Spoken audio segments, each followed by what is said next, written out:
Good afternoon अनुज। याद होगा आपको H2 FY26 में जो टॉप गियर मूव स्टार्ट हुआ था जीएसटी पॉलिसी के बाद, वो मूव अभी भी कंटिन्यू करते हुए नज़र में दिख रहा है। और जून महीने की बात करें तो वाहन रजिस्ट्रेशन डेटा इंडिकेट कर रहा है कि ग्रोथ, जो टोटल ग्रोथ रजिस्ट्रेशन का होने वाला है वो 20% से ऊपर रहने वाला है। और सेगमेंट जो आउट परफॉर्म करने वाली है वो है पैसेंजर व्हीकल सेगमेंट, जहाँ पे ग्रोथ आपको 23 to 24% तक दिख सकता है। उसका टू व्हीलर्स की बात करें तो वहाँ पे भी ग्रोथ 19 to 20% दिख सकता है। एक सेगमेंट जो लास्ट कुछ एक महीने से अच्छा करते हुए दिख रहे हैं वो है इलेक्ट्रिक व्हीकल सेगमेंट। और लास्ट 2 महीने अप्रैल और मई में ग्रोथ इनका 40% से ऊपर रहा है। और ऑल प्रोबेबिलिटी में आपको इस महीने में भी उसी रेंज में ग्रोथ दिख सकता है। अगर जो आप बात करते हैं टोटल सेगमेंट, जैसा मैंने आपको बताया कि ग्रोथ 20% रह सकता है।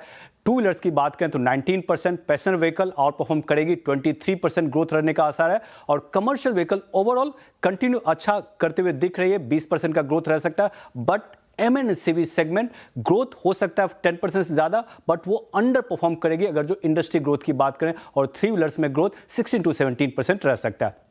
अगर जो सेगमेंट डिटेल में बात करें तो टू व्हीलर्स में 2 कंपनीज जो मार्केट शेयर गेन करते हुए दिख रही है वो है टीवीएस मोटर और रॉयल एनफील्ड। और जहां तक बजाज ऑटो और हीरो की बात है तो वहां पे भी आपको ग्रोथ ठीक ठाक दिख सकता है, लेकिन हीरो मोटो अभी भी मार्केट शेयर लूज करते हुए दिख रही है। अगर जो electric vehicle two wheeler segment में बात करें तो ये एथा एनर्जी कंटिन्यूसली अच्छा करते हुए दिख रही है। और ओला इलेक्ट्रिक के लिए 4th स्ट्रेट मंथ होगा जहां पे उनका मंथली वॉल्यूम 10,000 यूनिट से ज्यादा रहेगा।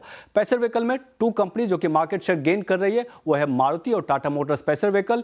M&M ऑटो का भी ग्रोथ अच्छा रहेगा, लेकिन Hyundai मार्केट शेयर लूज करते हुए दिख रही है। MNCV में अशोक लेलैंड का मार्केट शेयर लॉस हो रहा है और गेन जहां पे हो रहा है वो है टाटा मोटर्स कमर्शियल व्हीकल। और टाटा मोटर्स कमर्शियल व्हीकल का ग्रोथ भी अच्छा रहेगा।